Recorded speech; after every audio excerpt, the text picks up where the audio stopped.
My father, he thinks I'm insane. From the writers of Lost and the creators of Once Upon a Time. You claimed you traveled to this place, Wonderland. You fell in love with the genie. I'm gonna find him. She's not the Alice you thought you knew. I sense that you can take care of yourself. Thursday, the search for her lost love begins. All right, Rabbit, dig your hole. Once Upon a Time in Wonderland. Series premiere Thursday at 8, 7 Central. Followed by an all-new Grey's Anatomy and Scandal on ABC. You're listening to the AFTERBUZZ TV Network. Now the largest new media platform on the web and your #1 source for after-show entertainment. Very good, Gene. Johnson.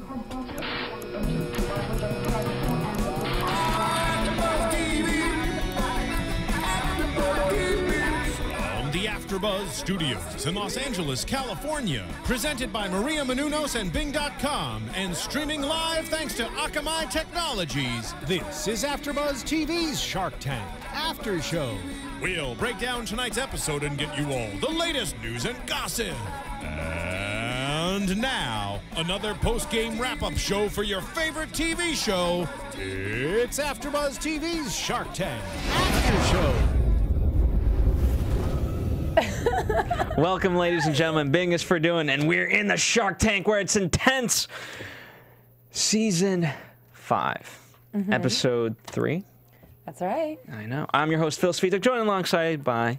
Hi, I'm Kristina Zias. Thanks for joining. And for those of you who have been keeping up with our show, you know that Steph C is on the Friend Movement from Chicago to New York, spreading the message of anti-bullying, spreading the message of peace. Might as well say F is the new... Friend is the new F word, and you know what? We're saying F you to bullies. I like that. That's part of the movement. Whoa. That's part of the movement. That is a bold movement, Phil. That's part of the movement. So, for those of you listening, I just gave the middle finger to the camera because it's part of the movement. He did. All right, let's get into tonight's episode. Wait, can I get off that really quickly? Because speaking of bullying, I feel like that's all they do in the Shark Tank. They bully each other, and then they bully the entrepreneurs that are coming in. You really think that's bullying? I have a strong hatred for the misuse of the word bully.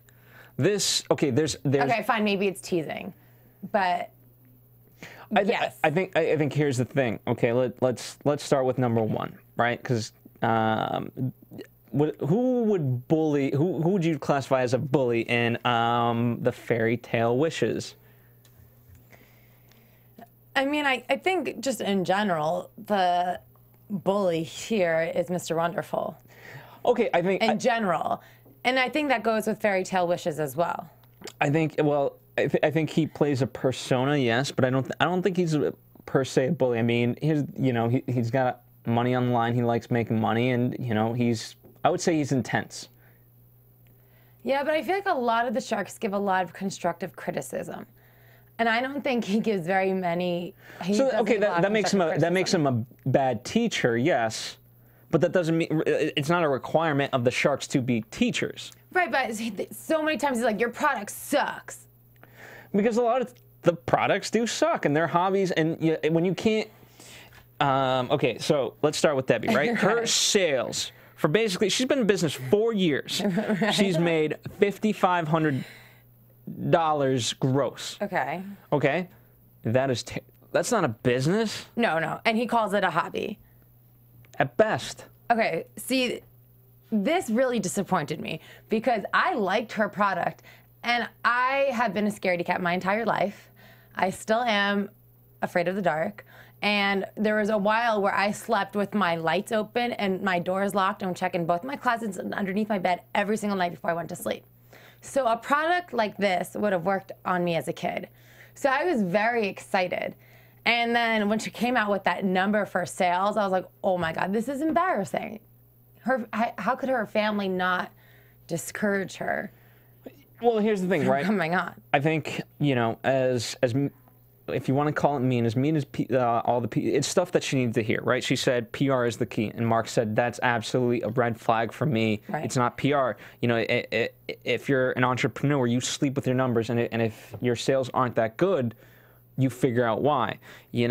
Robert said, okay, call Disney. Why can't you got into Bed Bath & Beyond? Call Disney. You need to do these things. And so it's stuff that she needs to hear in order, right now she's not successful, but she can be. I agree. I think she can be, but she needs to take initiative, and she needs a good kick in the ass.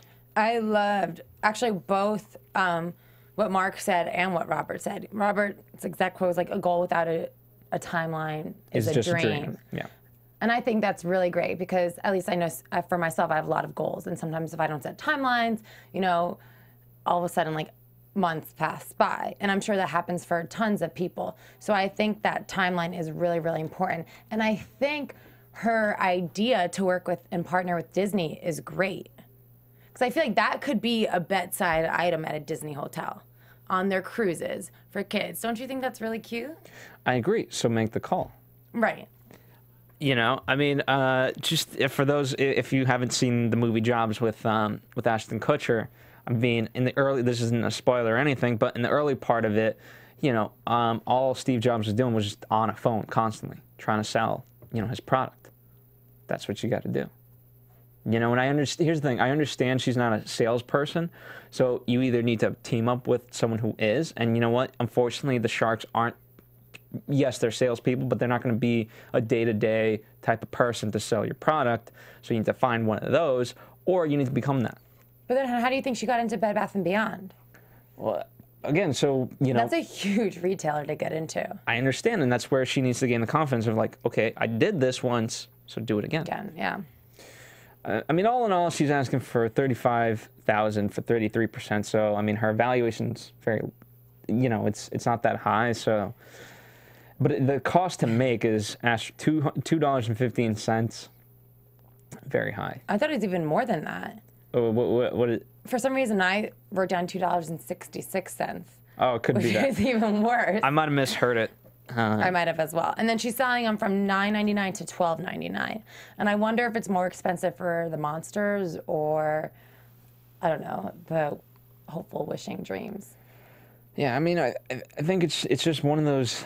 I think it is a dream. I think it's something, a lot of these types of products, it's, here's what helped my son, and wouldn't it be nice if it helped other people? Right. But people don't have the strategy to get it out there. And that's...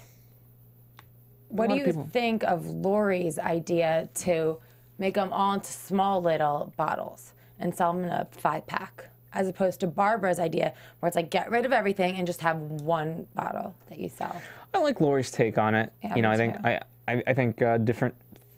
I think kids love different flavors or whatever you want to call it. So I like the multi-pack idea better. Okay. I don't know if Barbara's so hip with kids. I don't think so either. Although. Yeah, probably not. And it's unfortunate. I mean, basically all the Sharks pulled out, mainly because this was more of a Lori product. I feel like, I mean, what's Mark really going to do with this? Nothing. Robert, kind of. Kevin, Mr. Wonderful, definitely not. So and it's unfortunate that Lori didn't kind of go with it, but I don't know. I think Debbie has things to work with. And she just needs to apply those things. And if she does, she can be very successful. And then hopefully reach out to Lori again, because I feel like this would be a perfect item for QVC.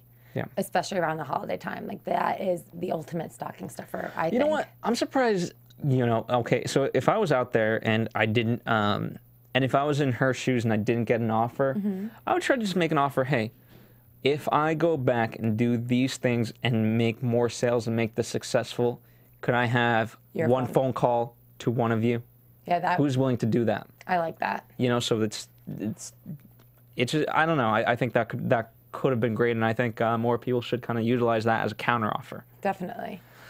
Which I think Debbie could have to Lori.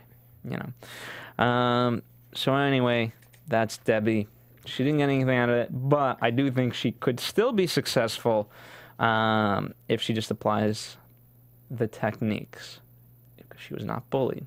Okay. No, Deborah even said... Debbie Glickman was not bullied. Deborah said, your best kind of barometer is sales. Your sales, she didn't say suck, but her sales suck. And by the way, when I was talking about bullying in the beginning, I was talking about more about how the sharks gang up on each other.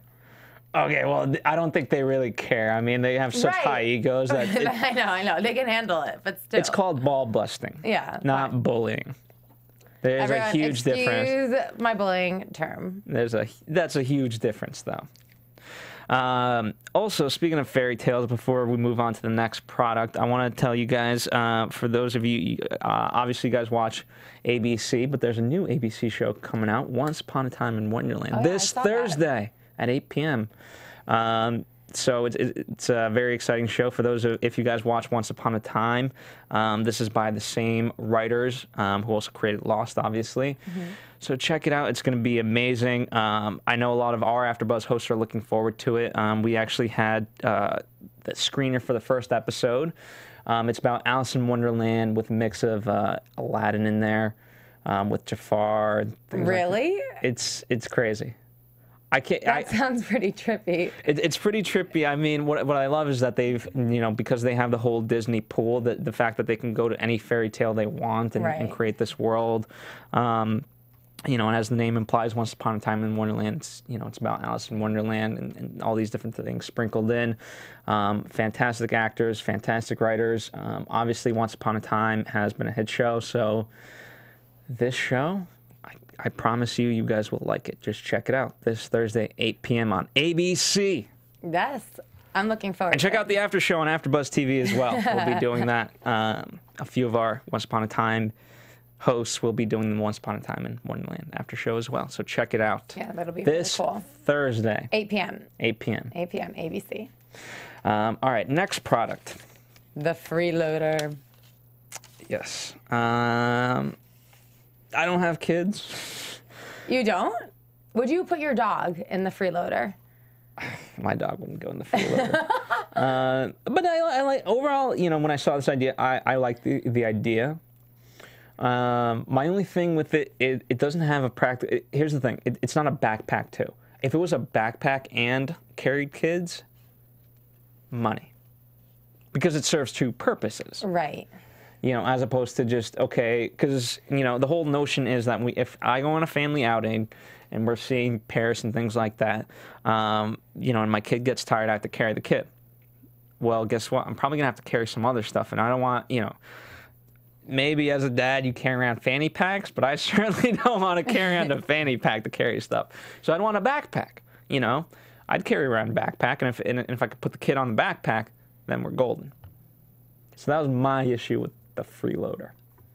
Right, but I guess the point is if you're already carrying a backpack, then you're still carrying your kid in your arm anyway. So I guess you're right. But would you swap out the backpack for the kid? Yeah. So. Well, I don't like this. You don't like it? I would never be caught dead with this. What about your boyfriend? I have no kids. I would never allow my boyfriend to Why use not? this. Well, I don't know. We don't have kids, obviously. So this, maybe it's a whole different ballgame. But to me, it's kind of like the kid on the leash. And obviously, it's quite different because there, you're just trying to keep your kid intact. And by all means, I do not agree with putting a kid on a leash. But to me, this is like if I was strolling through Paris, I would not take out this freeloader backpack and put it on. It's like not chic at all. That's what I'm saying. It's not chic at all. So they're asking for $200K for 15% of the company, right? And this is the way they've been selling this, as Lori points out, the umbrella syndrome. If it's raining and you are selling umbrellas, then you will sell a shit ton of umbrellas. Right. Why? Because everyone needs an umbrella. Like in Disneyland, this might be great. Yeah. Well, that's actually a good point. You could sell these in those various markets, which would be great. But I think, I don't know, for me, Mark's big thing was that it could be too heavy. You need to test it. And I think for me, part of test, you're talking about the look of it, right? Them being firefighters, I don't think they have a fashion sense. Right, they're not caring about it. They're trying to solve the problem of carrying your kid in your hands and making it easier for you. Yeah. So I think if they did team up with some sort of fashion designer and made it like a full-on backpack that could carry stuff, and then, if you need to carry your kid, it just kind of, you just put it down, your kid goes on it, then we're golden. But Mark was also talking about the safety issue of his kid being able to undo the straps and unbuckle himself, so to speak.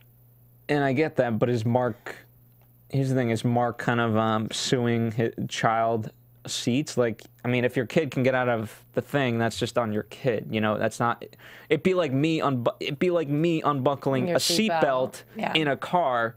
That's obviously not the intended use, and I accept that responsibility. You know what bothered me a lot about this is that Robert was the only one who got up to try it. And I feel like for how many times Lori said it looked heavy, that can a woman do it? Can your wife do it? She should have gone up and tried the product herself. Yeah, that's true. I don't understand why she didn't. And I feel like a lot of times, I think in this situation, you want to sell it to every single family. It shouldn't be for the family who's traveling. I mean, they said so many times, go to Europe, you know what I mean? It shouldn't be for that family. It should be for outings. Like, let's say you're going camping and your kids can't come, or you're going to Costco. Costco. I don't know. Costco. Well, Costco's huge. Kids get tired. They want all those samples, and they're full and tired, you know? Yeah. I mean, to the point about Lori not trying it, I think it's also one of those situations where those guys should have been smart enough to say, hey, you know what? Try it out. Just come up. Yeah, give it a try. Yeah, you're right. You know, and if it's too heavy, you know, we'll certainly, you know, take that into consideration, and we're sorry, but just give it a try. You know, because right now they are saying it's not heavy, she's saying it's, but, you know, always need to kind of sample. It was only 5.5 pounds. Which isn't heavy at all. No. But I'll carry my niece sometimes, and she's probably, what, 30 pounds? She's only 2 years old. I don't even know if 30 pounds is right, but she's small. And oh my God, is she heavy. Like, your arm gets tired so quickly. So I could assume that so many people are suffering from this issue and could really use a product like this. But isn't there something like this on the market? I don't know, is there? I don't know. Maybe it's the thing that straps in front of you. Don't you see parents walking around with like a child in their chest? That's more for babies. Okay. So this is more for like a toddler or a little kid. Yeah, I mean, there's also the doggy ones. There's a doggy one like that? Yeah, I carry around a lot of dogs in my pouch. Okay. It's fun, actually. Check Mr. that Kangaroo. out. So yeah, I mean, you know, but I'm glad Robert went in on this, you know, and you know, he was tough on them, saying it is going to be a journey, but if you guys are willing, I'm willing to do it with you guys. Right. $200,000 for 33%. Yep. Which I liked. He wanted to be an equal partner. Yeah. And I love how it was Robert, because we were saying from the very first episode, Robert is the family man. He is. So, obviously, it stands true. Yeah, so, you know, I have a lot of faith in them. I think, you know, I think a lot of these guys, one of the great things about Shark Tank is that, you know, for better or worse, it is a learning experience. And they may not everyone may provide the lessons directly for you, but if you're willing to listen and willing to take something out of it, you will learn a lot. Definitely. Even if Mr. Wonderful is being the biggest a-hole in the world, you can still learn a lesson from it if your mind is open. Absolutely. So congrats to them, you know, and I like these sort of products that can ultimately help people. I kind of like the name of it too, to be honest. Freeloader? Yeah, because it's just funny. I feel like any parent who has this problem with their kids is going to look at it and like chuckle. Yeah. I think they're going to tell their kids like, hey, you stop freeloading. You know, so. Okay. We'll see.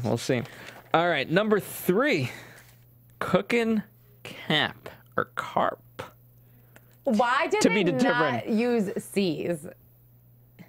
I don't know. Is it like a hip thing? They're from LA. Like what? I don't know. They need to stop watching the Kardashians and go back to C's. And first of all, get a new font, because what Mr. Wonderful was saying is absolutely true. It did look like cooking carp. I agree. And for those of you who might have not watched or listened, it's the cap to use for while you're cooking, so your hair doesn't smell and it comes out looking as bouncy and beautiful as when you first did it. Here's the thing. Okay. You want this product. Of course. Okay. They've made 1,000 sales in a year. 1729. Almost 2. Okay, so almost 2. They sell it for $9.99 to $12.99. They're asking for $50,000 for 20%. Now, my biggest thing is, I think they actually could have gotten something. People, the Sharks like them. However, it was attention to detail that crushed them, I feel. Caution, flammable. Yes. Which was on the label. You know what I mean? I get it. It's so easy to say, but it's not flammable. And it may not be. It may in fact be true that it's not flammable. But come on. Right. It just shows poor attention to detail. I'm sorry, but no part of this to me was cute. Like, I can't imagine inviting some friends over for a dinner party and being in the kitchen with this cooking cap on. I feel like my friends would be like, get that off right now. What is that? Here's the thing. I think selling it to the consumer market is not the smart idea. I think very niche market, but like for chefs, you know what I mean, and restaurants and things like that, and you sell it to those people directly. Although I don't know what the market for that is, but you'd have to figure that out. I don't know what it is too. I come from a very Greek home where food is kind of the center of our family and our life. You know, I really appreciate it, and I think part of me loves leaving the house smelling like my mom's delicious cooking. Yeah, well, So, there's a difference between smelling like fish and smelling like baklava. yeah, but whatever. I don't mind smelling like the food. But baklava, yeah, but what I'm saying is you want to smell like souvlaki and tzatziki. You do not want to smell like tzatziki, filled with garlic and dill. Not cute. But I don't know. This is just not a product for me. I'm not interested in it at all. And Steven. I thought they were charming. I guess they're cute. Steven. Okay. Do you have any idea, like, if the chefs at Chili's got basically cooking hats, would there be a need for cool/better cooking hats at Chili's where you work? Or a like restaurant? what's the premise behind what you're asking, though? Is it like, because it's sweaty and stuff? Like, what does the hat do? Okay, it's more breathable. So your hair doesn't smell. Your hair doesn't smell. It's more breathable, and it keeps food out of your hair and hair out of your food. Yeah, that's what they said. And apparently it's chic and comfortable. Yeah, and that would actually have a market, honestly. People, but not to the consumer, right? No, not to the consumer. It would be a corporate market. It would be the restaurants would invest in buying these cooking hats because the chefs themselves don't buy their hats. The restaurant provides it. And for cooks that work 8 to 12, 13-hour shifts, that would definitely be something that would make them a little bit happier. And anything that makes your sous chef or makes your head chef a little bit less pissed off throughout the shift is a good thing. Trust me. What are they wearing right now? They wear, it's usually made of the same kind of material as your napkins are, like a very thick cloth, or they just use paper, or they just use hair nets if it's not as high, if it's not as high dining. But a fancy place would usually use a paper hat or a very thick cloth hat that, I mean, you don't want to have that thing on for more than 3 hours usually. You know, I mean, the problem there is you have to customize it now. Right. I mean, it basically changes the whole business model. 100. This is not what they were going for. They wanted it. I'm just telling you how to make it successful. Home. I know, but I'm sorry, but the design too. I mean, how many times did they say you look like an 80-year-old grandma? It's true. Okay, this is what it is. Phil thinks the girls were cute, which is why everyone thought the girls were cute. You can't listen as a businessman, Phil. You can't let this. And what did I say? I said they need to remodel it. They need to. I know. I'm kidding. I told them to restructure the whole business just now. This is called busting your balls, not bullying. This is what? Busting your balls. Okay. All right. Well, they got no one to bite. None of the sharks bit. Didn't get a deal. And honestly, it was kind of expensive for them to make. It was almost $4 too. Yeah. So there's a lot of problems here. I think it's. Again, it's one of those things where, they thought of it while making food in the kitchen. Right. And, it's not really going to go far. Again, yeah, just a lot of problems. Just a lot of problems. That's all I can say about that. I don't know. I mean, what are you going to say? I'm not into it. All in all, this episode of Shark Tank I wasn't thrilled with the ideas. There was nothing revolutionary, and we get the ramen noodles guy. Right. Rapid ramen cooker. By Chris Johnson. Here's the thing, and I know you're going to disagree with me. Let's hear it. He felt like a hustler. I'm okay with that. Why? What's your definition of hustler? Okay, there's the good hustler who's like, here's the thing. I hate, especially in LA, so this is probably more like the byproduct of LA culture. But basically, like, yo, man, I'm in the hustle. I'm taking, I'm going out and meeting. No, you're just at bars every night, and you're, quote, meeting people, and everyone wants, some sort of deal. But, like, okay, when you get it, you're not willing to work. I feel like this guy with all of his different, just starting off the fact that he's basically, since the age of 16, like, I used to throw dance parties and stuff like that. No, you used to sell alcohol and have a party venue that you'd charge people $5 for. That's not revolutionary. That's not, okay, that's entrepreneurship at a very, very scumbag level, to me. Listen, you don't know what. And that's a hustler. You don't know what environment he was in. I did that. Okay, but at the same time, he was being a businessman in his situation, in his environment. If you want to call it a hustler, but he was at least using his brain to make the most out of the situation that he was in. Okay, then he has another business, and now it's not going so hot either. He did have a few, like 3 or 4, I think he said. And Mark's point was, and I think it's very fair, like, okay, you've kind of given up on a lot of your businesses, it seems like. Like, it's one thing to go from one successful business and start up another and have these all be successful, but it doesn't seem like, you go, there's no, you're unwilling to keep at it.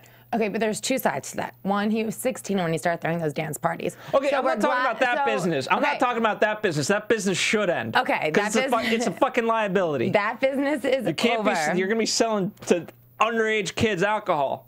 That is a liability. So good riddance. And that's also assumptions that you're making. We don't know if this happened. He used to throw dance parties, and when I was watching, I'm done with the dance parties. Okay, I'm done with the dance parties. We're talking about the other ones. How many times do entrepreneurs come into the Shark Tank, and do you see that they should have given up on this business a while ago? And how many times did they tell them, this is a hobby, have fun doing it, but this isn't a business, move on? Man medals. So maybe that's what this guy was doing. Exactly. Man medals. Yes. So maybe that's what he was doing. But he didn't state that. He didn't articulate that. And you know what? His businesses are still intact today. So crush it, just like you did with dance parties. But maybe he's great at starting something and then having someone else manage his businesses. Yeah, but he needs to make money. But maybe he is making money. No, he's not, because he said he's not making, it went south. And one of them. I forgot what the second one was. He's a hustler. I liked him. He's a failed, there's successful entrepreneurs, and then there's failed. If I had $1 for every time I heard I'm an entrepreneur, or like I'm this, I'm motivated, get that. Or in get LA, out of here. I'm a producer. Yeah, like, come on. Come on. Okay, well, he's asking for $300,000 for 10%. Insane. Okay, no, what's even more insane is the $95 billion ramen sales worldwide each year. That's ridiculous. First of all, they're so cheap. Good for ramen. That's unbelievable. Good for ramen. I believe it. So that's a huge market. It is a huge market. And I like his product. I personally never once had ramen while I was in college. I thought it was gross. I wasn't interested in it. I'm a pizza girl. But so you have your vices too. If I did like ramen, I feel like my mom would be all over this. If this was like in Target and Bed Bath & Beyond in July, August, when all the college school stuff are out, my mom would be like, oh my goodness, you need this for your dorm room. Mm-hmm. Okay. Well, here's the thing, right? And I'm being harsh today in particular. Again, I love this show, so I'm not being harsh on the show. I'm being harsh on the product. Okay. So, fans, if you guys write in, don't be like, oh, Phil's an asshole. I get it. But Barbara said it best. Like, okay, I was expecting these noodles to be good, better than as if I had made it on a stove. You know what I mean? Barbara loved the noodles. No, she said they weren't that good. No, she loved them. No, that's why she got out. No, Barbara was so impressed with the noodles. What show? Steven, get me Mackenzie. Get Mackenzie to watch the last. Mackenzie's our intern here. Get Mackenzie to watch the last part of this. And what did Barbara say? Because no, she. If you guys are watching this, please live tweet us right now at Ms. Zias or at AfterBuzz TV and let us know. Yes.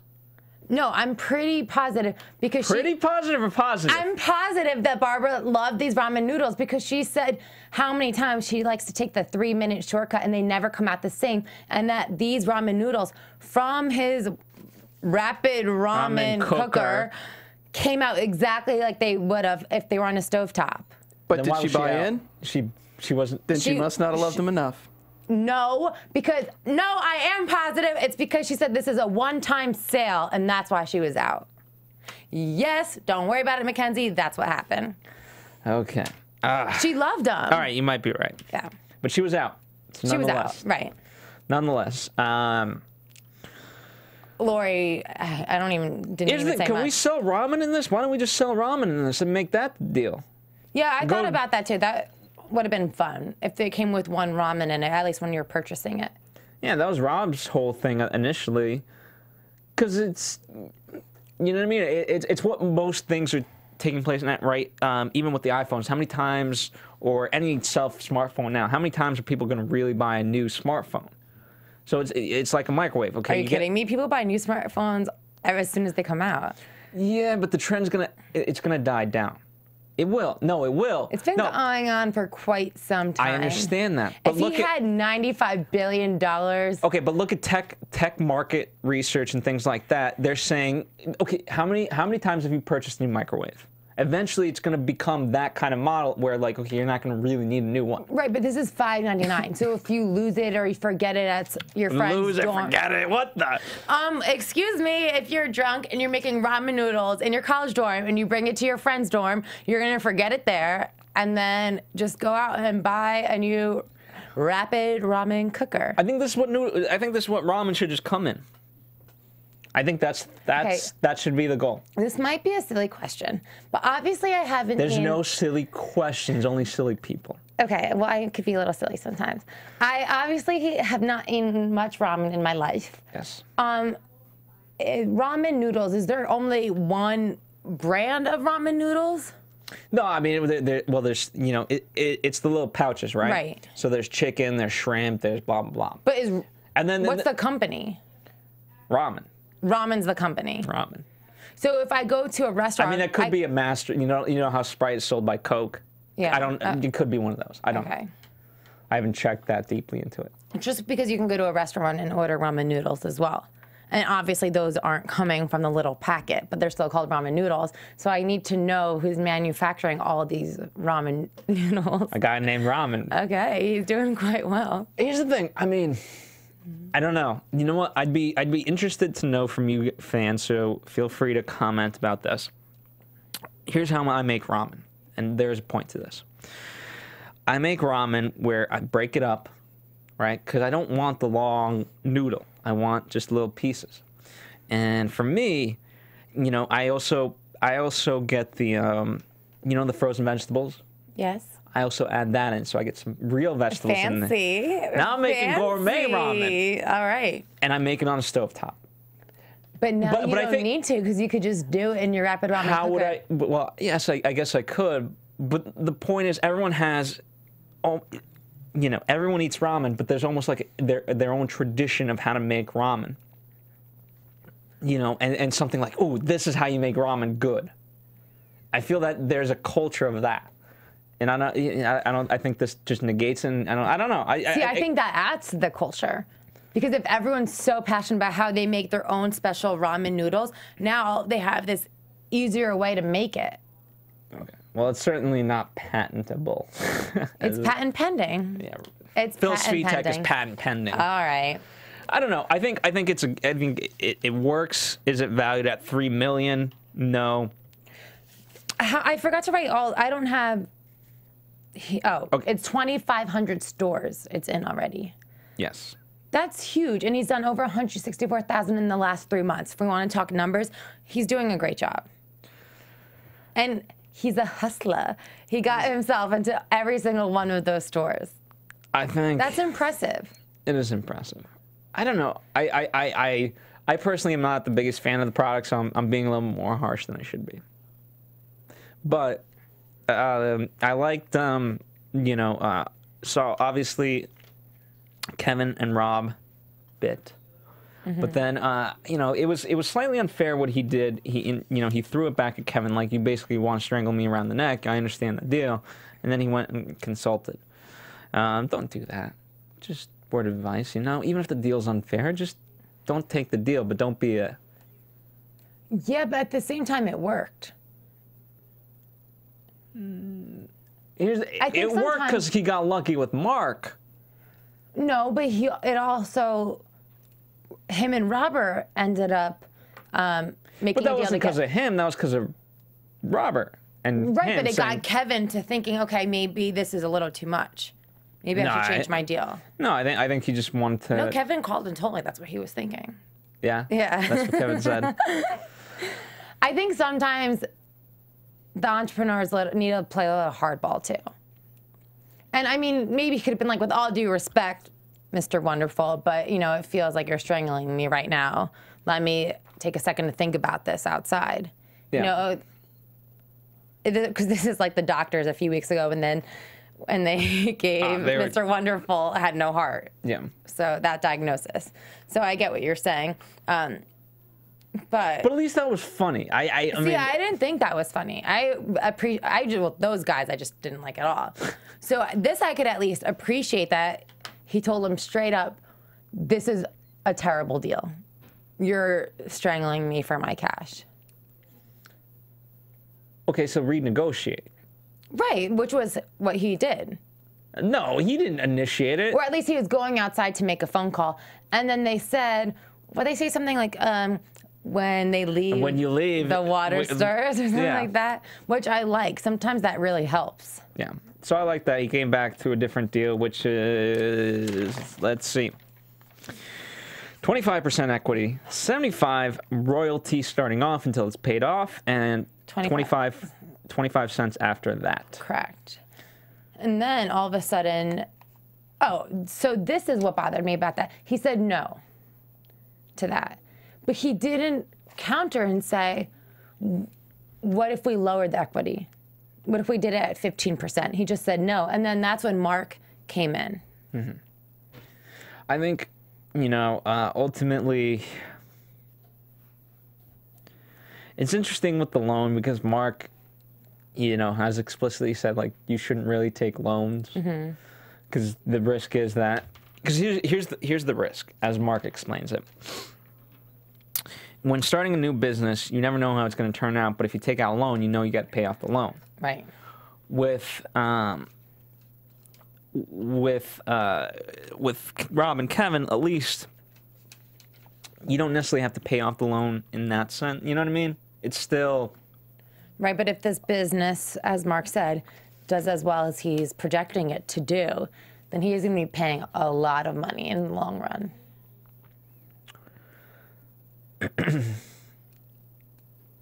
I don't know why he just didn't take 150 for like 5%. Here's how you could have counter-offered it, right? Let's hear it.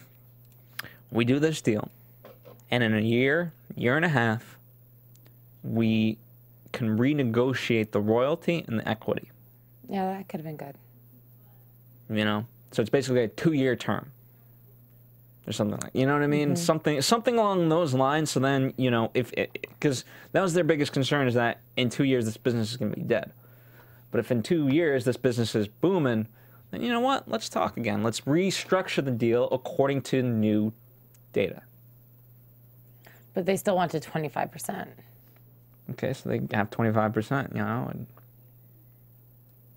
So make a contingent upon, okay, you know, after, you know, if let's say we breach 2 million in sales, then you know what? Lose the royalty and your equity goes up to 30%. I wonder how many times after they make these deals do they go back in and renegotiate again? Well, the Sharks, you know, one of the biggest things that the Sharks, obviously the goal, if I'm going into the Shark Tank, is to sell my idea. Right. So, you know, that also opens up the notion that I'll say and do whatever I can to make this good for the Sharks. So the Sharks have, as any business would, they have the chance to kind of look over the business and look over the books and really see, okay, is this legit? Okay. You know, are they truthful? You know, and if they are, you know, then great. But if not, then they can still pull out. Okay, because he's like, I had $5 million of ramen noodle sales, or what is it, rapid ramen cooker sales. Then they could just call his bluff and say I'm out. Yeah. Okay, got it. That makes sense. So you always, you know, they always have that option to not go through with it. So he went with Mark. I think ultimately he just wanted to work with Mark, to be honest. And we say this all the time. I feel like this happens very often. And This is almost good. You want to every target other episode, everyone just loves Mark. Is it? Well, I think there's certain people, you know, I mean, here's the thing. There's a lot, you can't just say that because I think a lot of people want to work with Rob. Rob's a nice guy to work with. See, I think most people go in there thinking they've succeeded. At least this is the feeling I get, if at least Mark wanted in. Mm-hmm. I feel like everyone's always waiting for Mark. Mark, do you have anything to say? Mark, do you have an offer? And maybe that's because he likes to hold back a lot too, you know, and waits to hear what the other Sharks have to offer before he really speaks. Yeah. And obviously he's the most well-known, so people are going to naturally be more interested in him. But, you know, for me, I think, you know, and again, I think, you know, you'd be stupid to think it's partly dependent on your product. Totally. Which we didn't talk about this, but the fact that Kevin's been in the baby business and understands that, okay, you know, it's hard to you know, they spent hundreds of millions of dollars marketing to mothers, right? And never worked out. I think that's a valuable lesson. You Definitely. know. So I think each of the Sharks has something to bring, and you know, you'd be lucky to get any one of them. Absolutely. And I feel like a lot of times too, people really need help managing their businesses. It's not just the investment that they're looking for. Yeah. So I think with that said too, that really depends on what Shark could help you the most as well. Speaking of a success story, Echo Valley Meats. Yeah, I remember this guy because I remember wanting to try his meat. I should maybe order some. Shut up. You guys are ridiculous. Oh, Steven, laughing. Anyway. I did want to try it. Fair enough. Fair enough. But he didn't get a deal, right? He did not get a deal because I remember what happened was they thought he wasn't prepared because he did not have an answer to how much it cost him for every customer. Yes. And guess what? Kevin was right to point that out. And now he's making $10 million. Yes. And you know what? I love that. The fact that this guy took what he learned, he paid attention, and now has made his business successful without the Sharks. Right. You know, and that I love hearing when that happens. I love hearing success stories of the Sharks getting together with the entrepreneurs, but I also love these types of stories, and I think they do too ultimately. Right, absolutely. And I think this is really a huge test to his product because I'm sure obviously people saw this episode and were like, let me order this guy's meat. This is absurd. Yes, I understand. Okay, and then they obviously enjoyed what he had to offer. So they went back and ordered his package over and over again. There you go. Okay. Now you're just trying to make it sexual. I know. Now I'm messing around. But it's in Sam's, Costco. I mean, that's huge. Yeah. So good job for him. And he said his website has almost 2 million hits. That's great. I really applaud this guy. Yes. So I'm glad to see that these types of businesses are succeeding. And I think Fairytale Wishes could do that. Cook and Cap could do that. That is not going to happen. I don't know. We'll find out. All right, let's get into predictions for next week. And now, your AFTERBUZZ TV predictions. What do we predict? There's okay. My favorite's gonna. I think this is how they edited it, but so we'll see if it reigns true. But I love the little girls, and Mark's like, the little girl saying, you know, we have a lot of competitors, but no one like us. And Mark's like, you tell him, honey. Oh, I don't remember seeing that. See, my issue is I watch this on demand, so I don't get to see the previews. Oh. Is Barbara in it next week? Who is in it? Mark's in it, Robert's in it, Lori's in it, Damon's in it. Okay. Yeah, so no Barbara. See, what I would like to see is Barbara make a deal. Yeah, when was the last time Barbara made a deal? She doesn't make very many deals. So that's what I'm looking forward to seeing this season. Is her making a deal? Yeah. So wait, tell me about these little girls. I don't know what their product is or whatever, but you know, they're with their dad and they're just getting crushed. Yeah,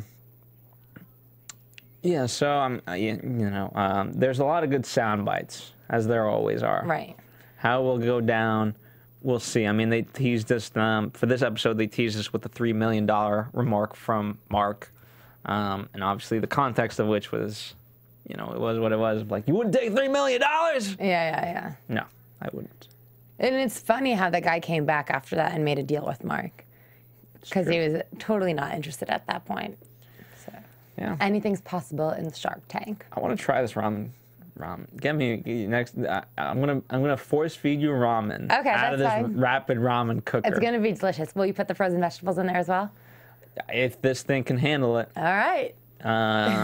So I think that's about it for our time this week. Where can our fans follow you? You can follow me on Twitter, Instagram at Miss Zias. It's MISSZIAS. And of course, follow us here at AfterBuzz TV, Facebook, Twitter, Instagram, all that fun stuff. Rate and comment. Let us know what you guys are thinking, what products are fun. You know, there's a whole culture just for Shark Tank, and we love discussing it. We love being part of the community. We love being a voice for the community, but we are not the only voice, so we want to know your voice. So do that. Let us know. And tune in next week. It's going to be a fun show, I'm sure. I'm excited. See you next week. From Bing.com, executive producers Maria Menounos, Kevin Undergaro, Phil Svitek, and the entire AfterBuzz TV staff, we would like to thank you for listening to the AfterBuzz TV network. To watch or listen to other after shows and post comments or questions, be sure to visit AfterBuzzTV.com. I'm Sir Richard Wentworth, and this has been a presentation of AfterBuzz TV. Buzz you later. The views expressed herein are those of the hosts only and do not necessarily reflect the views of AfterBuzz TV or its owners or principals.